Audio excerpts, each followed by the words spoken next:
Hi everyone, this is Maninder here and welcome to ESL point English. I hope आप सभी लोग बहुत अच्छे होंगे। आज हम सीखेंगे इंग्लिश में हमारे एंगरनेस मींस गुस्से को हम किस तरीके से बताते हैं। मतलब कि जब अगर हम गुस्सा हो जाएं तो हम किस तरीके से बताएं। अब गुस्सा कब होते हैं? जब किसी को हम कोई काम करने के लिए बोल रहे हैं और वो काम कर नहीं रहा है, या फिर अगर हम बात करें ऐसी बात जो हम सुनना नहीं चाह रहे हैं लेकिन वही बात सुना रहे हैं, या फिर अगर हम बात करें कि जब एक ही काम को हम बार बार करे जा रहे हैं लेकिन वो काम हो नहीं रहा है, तो फिर क्या होगा? हमें गुस्सा आएगा। अब गुस्सा जब आया तो फिर हमने क्या किया? हमने अपने एक्सप्रेशन के थ्रू तो गुस्से को बताया, लेकिन यहां पर हमें ये चीज देखना होगा कि इंग्लिश में उससे रिलेटेड कौन कौन से सेंटेंसेस हैं या कौन कौन से वर्ड्स हैं जिनका यूज हम करके अपने गुस्से को एक्सप्रेस कर सके। तो ये हमारे लिए बहुत ज्यादा इंपॉर्टेंट होने वाला है। आज हम सीखेंगे कि अपने गुस्से को किस तरीके से बताएं इंग्लिश में। तो इसी के साथ में जो हमारे नए व्यूवर्स हैं वो चैनल को सब्सक्राइब करें और वीडियो अगर अच्छा लगे तो लाइक भी करें। ठीक है, तो इसी के साथ में हम लोग आगे बढ़ते हैं और देखते हैं कि किस तरीके से हम अपने एंगरनेस को एक्सप्रेस करते हैं। तो सबसे पहले अगर हम बात करें, जैसे कि अगर हम बात करें कोई इस तरीके की बात आपसे करे जो आप बिल्कुल अनएक्सपेक्टेड सी बात करी उन्होंने, तो आपने किस तरीके से बोला? मुझे विश्वास नहीं होता है इस चीज के ऊपर। मतलब ऐसा बोल रहे हो आप, तो आपने क्या बोला? I don't believe. I don't believe मतलब क्या हो गया कि मुझे भरोसा नहीं होता। आई डोंट बिलीव इट, मुझे भरोसा नहीं होता। अब जब ये बात आप कहेंगे तो ऑब्वियस सी बात है कि उस टाइम पे आपके जो एक्सप्रेशंस हैं वो भी नेगेटिव होने चाहिए। तो जब आप नेगेटिव मींस विथ एंगरनेस, तो यहां पे थोड़ा अग्रेसिवनेस भी होगा। तो आपने किस तरीके से बोला? आई डोंट बिलीव इट, इस तरीके से बोला। हम नॉर्मल तरीके से नहीं बोल सकते। हमने क्या बोला? I don't believe it. ये हमारे एंगरनेस को शो नहीं करेगा। तो यहां पे हमें ये भी चीज सीखना है कि हम इसको किस तरीके से प्रेजेंट करें, किस तरीके से बोलें। तो हमने किस तरीके से देखा? आई डोंट बिलीव इट, इसका मतलब यह हो गया कि मुझे मैं भरोसा नहीं कर सकता कि आप इस तरीके की चीजें कर रहे हैं। तो यहाँ पे चीजें होंगी। या फिर अगर हम आगे की बात करें तो अगर हम यहाँ पे देखें तो हमने यहाँ पे देखा कि what a pen. What a pen मतलब कि यहाँ पे भी हम नेगेटिव तरीके से अपने गुस्से को बता रहे हैं कि मैंने बोला कि क्या है ये, तब हमने बोला व्हाट अ पेन। जब नेगेटिव तरीके की चीजें हो रही हैं तब आप उसी चीज को बताएंगे व्हाट अ पेन के साथ में। ठीक है, इसी के साथ में अगर हमने बोला कि कई बार क्या होता है कि कुछ इस तरीके की चीजें बोली जाती हैं जो हमें ऐसा लगता है कि ये चीज कैसे करके हो सकता है, और ये चीज जब हम बोल रहे हैं तो उस टाइम पे हमारे अंदर बहुत ज्यादा गुस्सा है। जैसे हमने बोला कि हाउ इज इट पॉसिबल, या फिर इज इट पॉसिबल, ये पॉसिबल कैसे है? तो हमने क्या बोला? इज इट पॉसिबल, क्या ये पॉसिबल है? हमने इस तरीके से बोला। तो यहां पर क्या हो गया कि जब कोई चीज बहुत आसान सा काम है जो आपने किसी को करने के लिए दिया और आपको पता चलता है कि वो काम तो हो ही नहीं रहा और आप देख रहे हैं कि वो काम तो उनसे होना चाहिए, तो हम बोले इज इट पॉसिबल कि उनसे ये काम ना हो? तो हमने क्या किया? यहाँ पर हमने अपने एंगरनेस के साथ में इस सेंटेंस को जोड़ दिया। तो यहाँ पर वो चीज लगती है पॉसिबल, मतलब ये चीज पॉसिबल होनी चाहिए थी लेकिन नहीं हुआ, इज इट पॉसिबल, या फिर ये चीज पॉसिबल हो सकती है क्या? तो यहाँ पे हम बात करते हैं इज इट पॉसिबल के साथ में। इसी के साथ में अगर हम आगे बढ़े तो हम नेक्स्ट अगर हम देखें तो हमने यहाँ पे क्या किया? हमने आई डोंट बिलीव इट। अब इसको हम एंगरनेस की जगह पे यूज कर सकते हैं। अब हम ये नहीं बोलेंगे कि आई am angry. I am angry का मतलब अब आपको कोई मनाने के लिए तो जाने वाला है नहीं। तो यहां पर क्या होगा? आपको वहां पर किस सिचुएशन क्या है, किस लिए आप गुस्से में हो, क्योंकि आपके साथ में कुछ ऐसा हो रहा है जिसके ऊपर आपको भरोसा ही नहीं हो रहा है कि ये सारी चीजें हो रही हैं। तो आपने क्या बोला? I don't believe it. आपने बहुत अच्छे से एग्जाम लिखा, बहुत अच्छे मार्क्स आने चाहिए थे, लेकिन जब आपने देखा तो फिर आपके मार्क्स काफी अगर कम आए तो आपने बोला आई डोंट बिलीव इट कि मेरे मार्क्स इतने कम कैसे आए। तो उसी के साथ में हम लोग व्हाट अ पेन, जब कोई गलत हो रहा है तो आपको गुस्सा आ रहा है तो व्हाट अ पेन यहाँ पे इस तरीके से। या फिर हमने बोला is it possible, is it possible, इस एक्सप्रेशन के साथ में हमें बोलना होगा, तब जाके हमारी एंगरनेस जो है वहां पर शो होंगी। और अगर आपने अगर नॉर्मल तरीके से बोला तो वहां पर ये एंगरनेस को शो नहीं करेगा।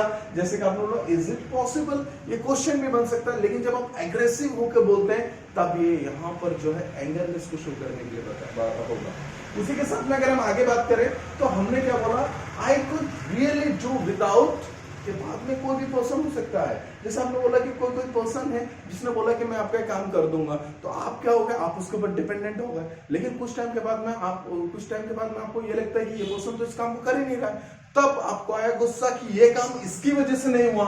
तब आपने बोला I could really do without you, मैं इस काम को आपके बगैर भी कर सकता था या कर लेता, मैं आपके बगैर भी कर लेता, but I believed on you, that's why this happened.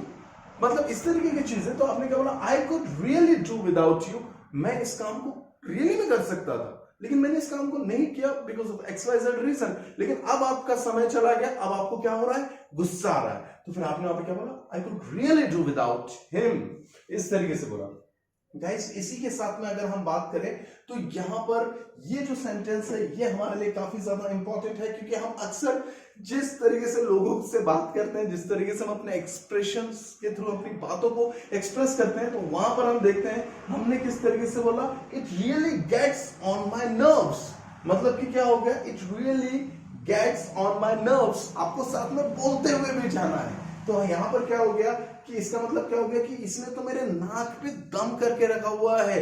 मतलब कि अगर हम बात करें बिल्कुल पीछे पड़ा हुआ है, तो जब आप बिल्कुल इरिटेटेड होगा, जब आपको वो चीज जो है आप उस चीज से दूर जाना चाहते हो और आपको गुस्सा आ रहा है, तो आपने बोला ये नाक पे दम करके रखा है, तो आपने बोला कि really gets on my nerves, इस तरीके से आपने बात की। तो इस तरीके से हम अपने एंगर को वहां पे बताएंगे, राइट। तो हम वहां पे इसके साथ में हम बात करते हैं। इसी के साथ में अगर हम बात करें, अगर किसी से हम बहुत ज्यादा त्रस्त हो चुके हैं, बहुत ज्यादा परेशान हो चुके हैं, तब हम, या फिर कोई चीज है उससे परेशान हो चुके हैं, तब हम किस तरीके से बोलेंगे, हमने बोला कि I have had it up to here with you, मतलब कि मैं आपसे पूरी तरीके से त्रस्त हो चुका हूं, बहुत परेशान हो चुका हूं। तो यहां पर क्या हो गया कि यहां पर भी मैंने अपने गुस्से को एक्सप्रेस किया। आप उसको दूसरे तरीके से भी बता सकते हैं। आपने किस तरीके से बोला, I am sick and tired of you, I'm sick and tired of you, I'm sick and tired of him, I'm sick and tired of her, I'm sick and tired of these people। या फिर आप अगर किसी से भी अगर आपको अगर इरिटेशन होने लगा, आप अगर वहां पे गैप चाहते हैं, आपको अगर गुस्सा आ रहा है, तब आप वहां पे उस चीज का नाम ले सकते हैं। तब वहां पे आप यहाँ पे sick and tired of के साथ में भी अपनी बातों को बता सकते हैं। उसी के साथ में I'm fed up with you, you're fed up with him, fed up with this mobile, I'm fed up with unknown messages। इस तरीके की बात भी करें, तो अगर आप किसी भी चीज से त्रस्त हैं, तो I am fed up with के साथ में आप उसको ऐड करें यहाँ पर। और यहाँ पे आपके एक्सप्रेशंस जो है वो बिल्कुल अग्रेसिव होने चाहिए। आपने अगर नॉर्मल तरीके से बोला तो चीजों को भी नॉर्मली ही लिया जाएगा।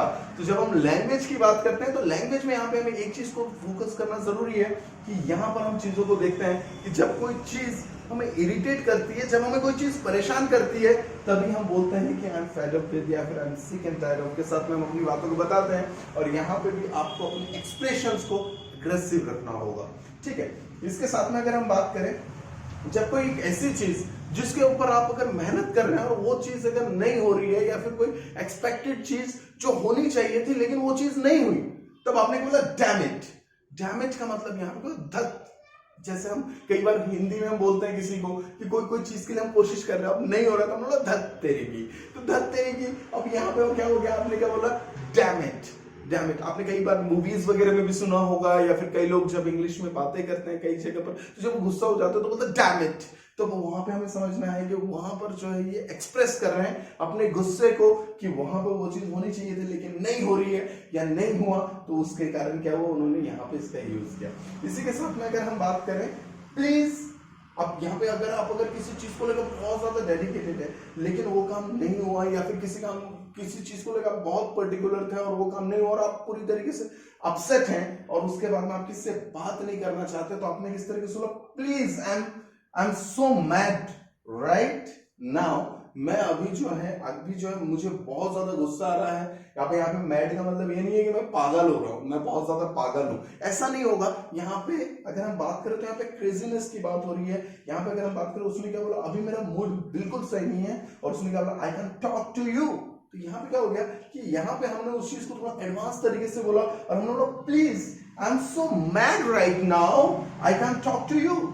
मतलब कि अभी जो है मुझसे बात मत करो, अभी मुझे बहुत ज्यादा गुस्सा आ रहा है, अभी मैं बहुत ज्यादा गुस्से में हूं। तो इस तरीके की सिचुएशन में भी हम इसका यूज करते हैं। तो देखिए, गुस्से के बारे में बात करें तो अलग अलग सिचुएशन में अलग अलग तरीके से हमें गुस्सा आता है। तो यहाँ पे सिचुएशन को भी ध्यान में रखना होगा कि कब कौन सी चीज बोलनी है। अब यहाँ पे अगर हम डैमेज की बात करें, तो डैमेज के बारे में अगर हम बात करें, कई बार ऐसे होता है कि कई बार हम अपने बड़ों से भी कई बार नाराज हो जाते हैं, गुस्सा आ जाता है, तो वहां पे हम उनको डैमेज ना बोले, ठीक है। यहाँ पे थोड़ा सा हमें समझना पड़ेगा कि हम यहाँ पे धत तरीके किसको बोल सकते हैं, जो हमसे छोटे हैं, बाय पोस्ट, बाय एज, अगर बाय रिलेशन बेसिस पे भी जो लोग छोटे हैं उनको हम बोल सकते हैं डैम इट, लाइक इस तरीके से, ठीक है। तो एक्सप्रेशंस के ऊपर हमें फोकस करना होगा और एक्सप्रेशन जो है वही हमारे इंग्लिश के ऊपर पॉलिश करने का काम करेगा। चलिए इसी के साथ में अगर हम बात करें थोड़ा सा और आगे जाते हैं, रबिश। अब रबिश का मतलब क्या हो, बकवास, क्या बकवास है, तब वो रबिश इस तरीके से आपने बोला। इसी के साथ में आपने क्या बोला, जस्ट यू वेट, वेट करो बेटा अभी बताता हूं मैं। तो अब गुस्सा है तो मैंने बोला जस्ट यू वेट, अभी बताता हूं। कोई भी चीज हो सकती है, कभी दो लोगों के बीच में लड़ाई होते हुए आपने देखा होगा तो एक क्या बोलता है, रुक अभी बताता हूं। इसका मतलब क्या हो गया, जस्ट यू वेट। या फिर कई बार क्या होता है कि कोई चीज आपने रखी है कहीं पे, अपने घर पे रखी है, अब लोग बोल रहे हैं कि ये चीज नहीं मिल रही, तो आपको गुस्सा आ गया है, तो आपने क्या बोला, जस्ट यू वेट, रुको, इस तरीके की बात है। उसके बाद में फिर क्या होता है, नेक्स्ट यहां पर अगर हम देखें तो नेक्स्ट हमारा होता है get out of my way. Get out of my मतलब मेरे रास्ते से निकलो, मेरे रास्ते के में मत आना। तो मतलब कई बार ऐसा होता है कि आप कोई काम करना चाहते हैं या फिर अगर कोई चीज कर रहे हैं और आपको अगर लग रहा है कि कोई बीच में आके बैरियर बनने का काम कर रहा है, तब आपको क्या करना है, तब आपको यहाँ पे ये चीज ध्यान रखनी है, आपको बोलना है गेट आउट ऑफ माई वे, मतलब मेरे रास्ते से निकलो, मेरे रास्ते में मत आना। इस तरीके की बातें होंगी, तब हम वहां पे गेट आउट ऑफ माई वे का यूज करेंगे। अब यहाँ पे हमें समझने की कोशिश करते हैं, क्या गेट आउट ऑफ माई वे क्या आई डोंट बिलीव इट का प्लेस ले सकता है? तब आप कहेंगे नहीं। आई डोंट बिलीव इट का मतलब ये होता है कि जब आपने किसी चीज के ऊपर बिलीव किया लेकिन वो पूरा नहीं हुआ और उसके कारण आपको गुस्सा आ रहा है। लेकिन यहाँ पे अगर हम बात करें कोई आपके रास्ते के बीच में आ रहा है, कोई आपके काम के बीच में आ रहा है, तब आपने बोला कि गेट आउट ऑफ माई वे, इस तरीके से आपने बोला। इसी के साथ में अगर हमने बोला कि that's the last straw, that's the आगे है that's the last straw. That's the last straw का मतलब यह हो गया कि जब कोई चीज आपके बर्दाश्त से बाहर हो जाए, मतलब कि अगर हम बात करें कोई ऐसा काम जो हमने पहले इग्नोर किया, दूसरी बार इग्नोर किया और कई बार हो सकता है हमने इग्नोर किया, लेकिन उसके बाद में भी वो चीजें कंटिन्यूअसली वो चीजें चल रही है हमारे लाइफ में, तो फिर क्या हो गया कि वहां पर क्या हो गया कि वो चीज हमारे बर्दाश्त से बाहर हो गई। मतलब कि यहां पर क्या हो गया कि हमें गुस्सा आ गया, तो हमने किस तरह बोला, दैट्स द लास्ट स्ट्रॉ, इस तरीके से हमने बोला। इसी के साथ में हमने बोला mind your own business. Mind your own business का मतलब यह होता है अपने काम से काम रखो। तो यहाँ पे कोई भी अगर आपके काम के बीच में आ रहा है, कोई भी अगर आपको अननेसेसरी एडवाइस दे रहा है, कोई भी आपको डिस्ट्रैक्ट कर रहा है या डिस्टर्ब कर रहा है, then you have to use what, mind your own business, right. इसी को अगर हम थोड़ा सा और आगे बढ़ाए और कोई अगर आपके काम में वही उसी काम में अगर इंटरफेयर कर रहा है, तो आप उसको ये भी बोल सकते हैं it's none of your business, ये तुम्हारा काम नहीं है। यहां पर तो नेगेटिव तरीके से हमें वहां पे बोलना होगा it's none of your business, इस तरीके से। नेक्स्ट हमारा शेम ऑन यू।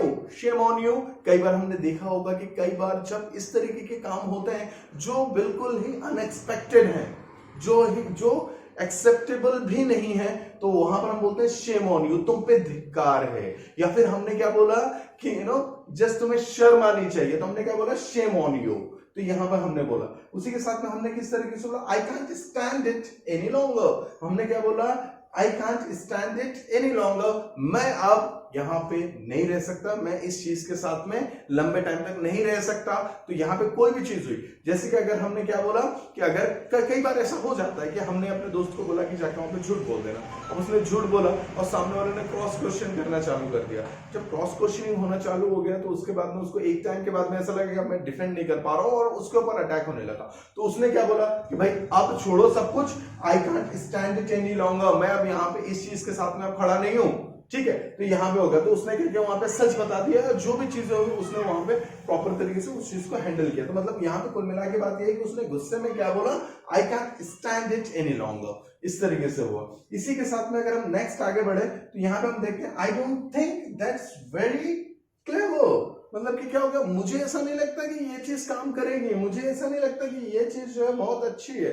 तो यहाँ पे हम किस तरीके से बोलेंगे, I don't think that's very clever, यहाँ पे होगा। उसी के साथ हम नेक्स्ट आए और यहाँ पे मैं देखा I get so irritated, I get so irritated by Tom. मैंने यहाँ पे टॉम का नाम लिया है, आप यहाँ पे किसी का भी नाम ले सकते हैं। और उसके बाद में I can't be around him, मैं उसके साथ में नहीं रह सकता। यहाँ पे अगर हम बात करें तो हमने क्या बोला, मैंने बोला आई गेट सो इरिटेटेड, मैं उससे बहुत बुरी तरीके से त्रस्त हो चुका हूं, बहुत ज्यादा त्रस्त हो चुका हूं। किससे, टॉम के द्वारा, और अब क्या हो गया कि मैं उसके साथ में नहीं रह सकता, मैं उसके अराउंड में भी नहीं रह सकता या नहीं रहना चाहता। तो जब आपको गुस्सा आए तो उस टाइम पे किस सिचुएशन में वो गुस्सा आ रहा है, किस लिए आ रहा है, वो हमारे लिए बहुत ज्यादा इंपॉर्टेंट है। तो उस टाइम पे हमें इस चीज को ध्यान देना होगा कि हम वहां पर कौन से वोकैबुलरी, कौन से सेंटेंस का यूज करें। नॉर्मली अगर हमने बोला I am angry, so you are angry, fine, no problem. तो आपको हमें बताना पड़ेगा ना कि आप गुस्सा है, तो आप अपने गुस्से को किस तरीके से एक्सप्रेस करें, कौन सी चीज को लेकर है, कौन सी सिचुएशन में है, और उन सारी चीजों को बताना होगा हमें। तो यहां पर हमें इंग्लिश जो है हम सिचुएशनली चीजों को लेकर आगे बढ़ते हैं। उसी के साथ में जो अगर आपको वीडियो अच्छा लगा तो आप इसको लाइक कीजिए, अपने दोस्तों के साथ में शेयर कीजिए, और अगर किसी भी तरीके का डाउट है या फिर आप किस टॉपिक के ऊपर वीडियो चाहते हैं आप कमेंट बॉक्स पे लिखिए, और जो हमारे नए व्यूवर्स हैं वो चैनल को सब्सक्राइब करें ताकि आने वाले वीडियोस उन तक रेगुलर पहुंचे। Thank you so much, best of luck. Last straw, इसका मतलब क्या हो गया कि यहाँ पे भी गुस्सा बहुत ही ज्यादा है। आपने किस तरीके से बोला ये आखिरी बार है, या फिर जब आप किसी भी तरीके की चीज की बात करते हैं ना कि ये बिल्कुल